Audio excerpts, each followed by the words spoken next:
जो संपत्ति बड़ी बड़ी है। इन मंदिरों में जो सोना है वो सोना केवल इतना है कि जो अमेरिका का जो फेडरल रिजर्व बैंक है उससे 2.5 गुना ज्यादा है। यदि इन मंदिरों का राष्ट्रीयकरण कर दिया जाए, मंदिरों की केवल सोने का राष्ट्रीयकरण कर दिया जाए, तो अंतर्राष्ट्रीय मार्केट में सोने की कीमत का निर्धारण है वो अमेरिका से देश के लोगों को आपस में लड़ाया जाए, क्योंकि सरकार के पास में सरकार चलाने का किसी प्रकार का कोई विजन नहीं है। लोगों को रोज़गार नहीं दे सकते, उनकी समस्याओं का समाधान नहीं कर सकते, महंगाई के ऊपर नियंत्रण नहीं कर सकते, और देश की संपत्ति को औने पौने दामों पर जिस प्रकार से अपने पूंजीपति मित्रों को बेचा जा रहा है, तो इस ओर से जनता का ध्यान कैसे बटाया जाए, इन्हीं बातों के ऊपर सरकार का एक तरह से जो है वो पूरा का पूरा सिस्टम जो है वो चलता है, और एक सेट नैरेटिव चलाया जाता है ताकि पब्लिक इनमें उलझी रहे और उनकी कमियों की ओर जनता का ध्यान नहीं जाना चाहिए। इसी कड़ी में इन्होंने ये वक्फ अमेंडमेंट जो एक्ट है इन्होंने पारित किया, और इस वक्फ अमेंडमेंट एक्ट के ऊपर सुप्रीम कोर्ट ने जो है कुछ सीमा तक अंकुश लगाया है। कल इसका फैसला आया और 3 मुख्य बातें थी जिनके ऊपर जो है वो सुप्रीम कोर्ट के द्वारा रोक है वो लगाई गई। इसके ऊपर हम पूर्व में चर्चा कर चुके हैं, तो इसके ऊपर हम ज़्यादा चर्चा नहीं करेंगे। लेकिन आज जो हम चर्चा जो करने जा रहे हैं साथियों, वो ये है कि भारत का संविधान और उसका भाग 3 भारतीय नागरिकों को मूल अधिकार या मौलिक अधिकार प्रदान करता है, जिनको फंडामेंटल राइट्स है वो कहा जाता है। और इसी में ही जो धार्मिक स्वतंत्रता का जो अधिकार है वो इसमें सम्मिलित है, और इस धार्मिक स्वतंत्रता के अधिकार के तहत प्रत्येक भारतीय नागरिक को अपनी स्व इच्छा से किसी धर्म को मानने, उसका पालन करने और उसके प्रचार प्रसार और उसके संवर्धन और उस संदर्भ में रख रखाव की पूरी स्वतंत्रता है वो भारतीय संविधान है वो प्रदान है वो करता है। अब ऐसी स्थिति में यानी कि एक तरह से जो है सवाल ये है कि चूंकि अनुच्छेद 25 से 28 तक जो प्रावधान संविधान करता है वो साफ साफ लिखा हुआ है अनुच्छेद 25 में कि किसी भी धर्म को मानने, उसका प्रचार करने और उसका पालन करने का अधिकार प्रत्येक भारतीय नागरिक को है। इसके साथ साथ में अनुच्छेद 26 जो है ये प्रावधान करता है कि धार्मिक संस्थाओं को अपने धार्मिक मामलों का प्रबंधन करने का अधिकार है। अनुच्छेद 27 धार्मिक कार्यों के लिए राज्य द्वारा कर लगाने पर रोक लगाता है, और अनुच्छेद 28 शैक्षणिक संस्थाओं में धार्मिक शिक्षा का जो प्रावधान है वो कैसा होगा, उसका स्वरूप कैसा होगा, इस संदर्भ में यानी कि एक तरह से ये अनुच्छेद कहता है। अब बात यह है साथियों कि इस प्रकार की यानी कि एक तरह से स्थिति है वो ऑलरेडी संविधान में उल्लिखित है, उसके बावजूद इस प्रकार का बिल है वो क्यों पारित किया गया, इसके पीछे जो मूल कारण जो नजर आता है वो नजर ये है कि भारत में रेलवे और जो है रक्षा विभाग के बाद में सबसे अधिक जमीन यदि किसी के पास में है तो वक्फ बोर्ड के पास में है, और इसीलिए यानी कि एक तरह से सरकार की ये मंशा है कि इस जमीन के ऊपर कब्जा करके और अपने पूंजीपति मित्रों को जिस प्रकार से देश की जो संपत्ति है उसको औने पौने दामों में जो है बेचा गया है, तो उसका जो यानी कि एक तरह से जो अधिकार है वो इनको दे दिया जाए। अब इस दृष्टि से सबसे पहले हम ये समझेंगे कि वक्फ संपत्ति होती क्या है, हम उसके ऊपर यानी कि एक तरह से जो चर्चा है वो करते हैं, इसकी परिभाषा क्या है और इसको हम किस प्रकार से यानी कि एक तरह से हम समझ सकते हैं। तो साथियों, वक्फ धार्मिक या धर्मार्थ उद्देश्यों के लिए दान की गई संपत्ति है। एक बार दान होने के बाद वक्फ संपत्ति वापस नहीं ली जा सकती। मालिकाना हक धार्मिक दृष्टि से अल्लाह को दे दिया जाता है या वो माना जाता है, और प्रशासन वक्फ बोर्डों द्वारा किया जाता है। और इसमें जो है ये आपकी जो है मस्जिदें हैं, गुरुद्वारा, ये कब्रिस्तान है, या जो है इसी प्रकार की यानी कि एक तरह से ये जो है चीज़ें हैं वो इसके अंतर्गत आ जाती है, इनका जो है वो रख रखाव होता है। अब भारत में कुल वक्फ संपत्तियां हैं वो कितनी है, तो कुल वक्फ संपत्तियां 8.7 लाख कुल वक्फ संपत्तियां हैं। इनका कुल क्षेत्रफल कितना है, यह है 38 लाख एकड़ के आसपास जो है वो इनका कुल जो है वो क्षेत्रफल है। और इसमें सबसे ज़्यादा उत्तर प्रदेश में 27% ये वक्फ जो है वो ज़मीन है जिसमें या संपत्तियां हैं, जिसमें 2,32,000 ये वक्फ संपत्तियां हैं। इसी प्रकार से यदि हम दूसरे राज्यों की बात करें तो दूसरे नंबर पर पश्चिम बंगाल आता है, जहां पर अनुमानित है कि 1.5 लाख वक्फ संपत्तियां हैं। बिहार में 1 लाख है और महाराष्ट्र में 80,000 है, और शेष अन्य राज्यों में 3 लाख और 8,000 के लगभग जो है कुल वक्फ संपत्तियां हैं। स्टेट वाइज यदि हम इनका आंकड़ा देखते हैं तो सबसे पहले उत्तर प्रदेश है, वो चार्ट के रूप में भी हम आप इससे समझ सकते हैं, चार्ट आपके सामने है।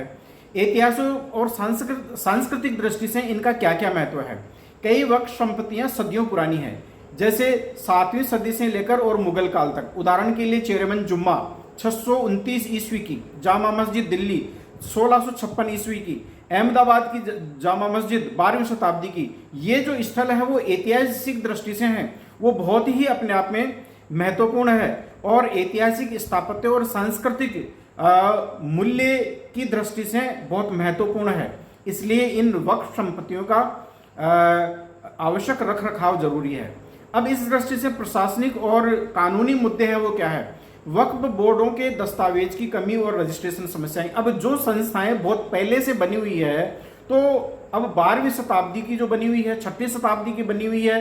7वीं शताब्दी की बनी हुई है, या मुगल काल तक बनी हुई है, अंग्रेजों से पहले तक की भी बनी हुई है, तो इस प्रकार की जो संपत्तियां हैं वो वक्फ बाय यूजर कहलाती हैं। यानी कि एक तरह से कानूनी दस्तावेज कहां से आएंगे, तो सरकार की इनके ऊपर नजर है और वो इनको लेकर और अपने पूंजीपति मित्रों को एक देने का जो है कहीं ना कहीं षड्यंत्र इस संदर्भ में हो सकता है। और इन वक्फ संपत्तियों के ऊपर कब्जा करके और इस अल्पसंख्यक वर्ग को पंगु बना देना, और ये नहीं कि एक तरह से जो है इनको इनसे बेदखल करने की सरकार की मंशा जो है वो प्रतीत है वो होती है।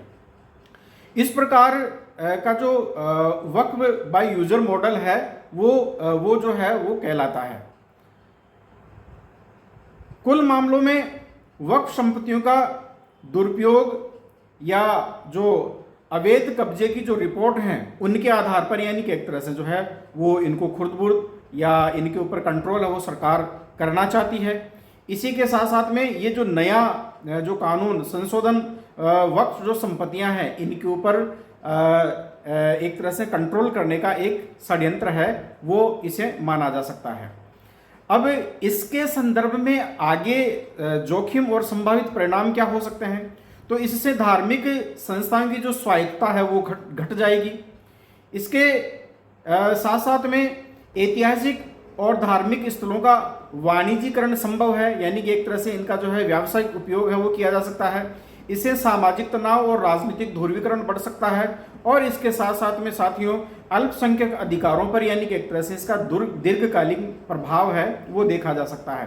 तो इस दृष्टि से सिफारिशें हैं वो क्या क्या की जा सकती है। पारदर्शिता और दस्तावेजीकरण, अर्थात वक्फ संपत्तियों का डिजिटल रिकॉर्ड और सार्वजनिक डेटाबेस है वो तैयार होना चाहिए। कानूनी सुरक्षा, संवैधानिक अधिकारों की रक्षा हेतु स्पष्ट कानूनी प्रावधान होने चाहिए। समुदाय की इसमें भागीदारी ज़्यादा से ज़्यादा हो, अर्थात वक्फ जो बोर्ड है उनमें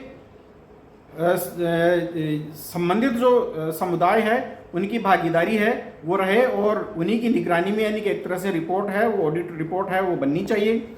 ऐतिहासिक संपत्तियों का संरक्षण और रखरखाव है वो होना चाहिए, ये जरूरी है। और इसके साथ साथ में यानी कि एक तरह से जो वाणिज्यिक परियोजनाओं से पहले उस समुदाय की सहमति है वो ली जानी चाहिए। तो इसके लिए नागरिक भागीदारी बढ़ाएं, अर्थात स्थानीय वक्फ बोर्ड की जांच और रिपोर्टिंग प्रॉपर करते हुए कानूनी मदद और समर्थन के लिए संगठनात्मक संपर्क है वो जुटाया जाना चाहिए। मीडिया और सोशल प्लेटफॉर्म्स पर जो है वो जागरूकता बढ़ाएं, और जो भी यानी कि एक तरह से जो है योगदान, डोनेशन आदि देना चाहते हैं उसको सार्वजनिक रखा जाए, ताकि सरकार की यानी कि एक तरह से कहीं ना कहीं पर जो मंशा है उसके ऊपर एक अंकुश लगे। ये जो भी प्रस्तुति साथियों मैंने दी है ये कुछ यानी कि एक तरह से जो है मैंने सोशल मीडिया से मैंने जो डॉक्यूमेंट्स है वो तैयार किए हैं उनके आधार पर तैयार की है। तो ये अपने आप में एक बहुत बड़ी मंशा है सरकार की कि वक्फ संपत्तियां हैं उनको क्यों जो है वो अपने कब्जे में लेना चाहती है। और सवाल ये भी पैदा होता है कि मुस्लिम्स के लिए जैसे सेंट्रल वक्फ बोर्ड है, इसमें 4 मेंबर जो है वो गैर मुस्लिम होने चाहिए और जो स्टेट जो वक्फ बोर्ड है उसमें 11 में से जो है वो 3 सदस्य होने चाहिए। सेंटर में टोटल जो है 22 होते हैं तो उसमें 4 और स्टेट में जो है वो 11 होते हैं तो उसमें 3 गैर मुस्लिम का प्रावधान सरकार है वो इनके माध्यम से, सरकार नहीं कोर्ट ने यानी कि एक तरह से डिसीजन दिया है। हालांकि सरकार ने तो बहुत ज़्यादा संख्या निर्धारित की थी जिसमें जो बहुमत है वो गैर मुस्लिम्स का था, यानी जिस प्रकार से यानी कि एक तरह से उनका डिसीजन करना चाहिए वो कर सकते थे। कलेक्टर को जो है असीमित शक्तियां और अधिकार है वो इस संदर्भ में दिए गए थे, लेकिन उनके ऊपर भी जो है अंकुश है वो सुप्रीम कोर्ट ने लगाया है। लेकिन सवाल ये पैदा होता है कि क्या मंदिरों के ऊपर जो जैनों के यानी कि एक तरह से जो धार्मिक स्थल है, ईसाइयों के धार्मिक स्थल है, दूसरे अन्य जो धार्मिक मतावलंबी है उनके धार्मिक स्थल है, क्या सरकार आगे एक एक करके उनमें भी इसी प्रकार से हस्तक्षेप करेगी? और मंदिरों में तो इतनी अधिक संपत्ति है कि एक अनुमान के अनुसार हमारा जो भारत का जो बजट है लगभग उसका आधा यानी कि एक तरह से आधी से ज़्यादा संपत्ति है वो मंदिरों के पास में है। तो उनके ऊपर जो है उनके ऊपर भी जो इसी प्रकार से क्या मुस्लिम्स को या जो गैर हिंदू है उनको शामिल किया जाएगा?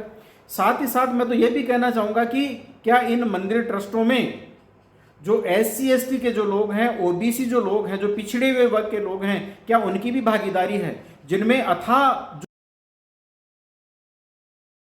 जो संपत्ति भरी पड़ी है? इन मंदिरों में जो सोना है वो सोना केवल इतना है कि जो अमेरिका का जो फेडरल रिजर्व बैंक है उससे 2.5 गुना ज्यादा है। यदि इन मंदिरों का राष्ट्रीयकरण कर दिया जाए, मंदिरों की केवल सोने का राष्ट्रीयकरण कर दिया जाए तो अंतर्राष्ट्रीय मार्केट में सोने की कीमत का निर्धारण है वो अमेरिका और जो यूरोपीय कंट्रीज नहीं करेंगे या चाइना वो नहीं करेगा बल्कि भारत करेगा। इतना सोना है वो मंदिरों में पड़ा है, तो उसके ऊपर यानी कि एक तरह से जो है वो सरकार ध्यान क्यों नहीं दे रही है? ये एक केवल और केवल एक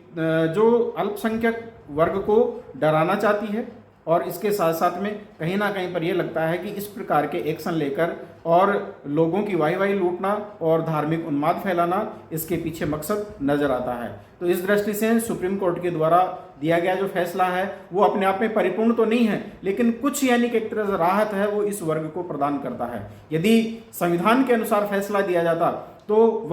वक्फ अमेंडमेंट एक्ट निश्चित रूप से खारिज होता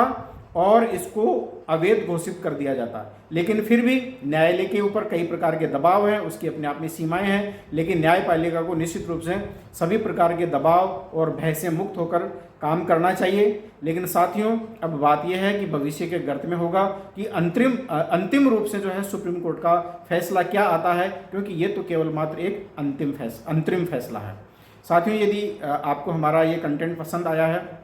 तो आप इसको लाइक करें, सब्सक्राइब करें हमारे चैनल को और साथ ही साथ जो है इसे शेयर भी करें और कमेंट्स करते हुए बताएं कि आपको ये कंटेंट कैसा लगा। साथ ही मैं अपील करना चाहता हूँ, संविधान, सत्य, विज्ञान, मानवता, मानवाधिकार और अंतर्राष्ट्रीय कानून, पोस्ट में ह्यूमनिज्म और अम्बेडकरिज्म में आप विश्वास करते हैं इक्वलिटी, लिबर्टी, फ्रेटर्निटी और जस्टिस में, ज्ञान, विज्ञान और मानवता में, तो आप अम्बेडकर पार्टी ऑफ इंडिया से जुड़े और हमारी पार्टी को जिस रूप में पे आप मदद हो सकती है मदद देने का प्रयास करें। बहुत बहुत धन्यवाद।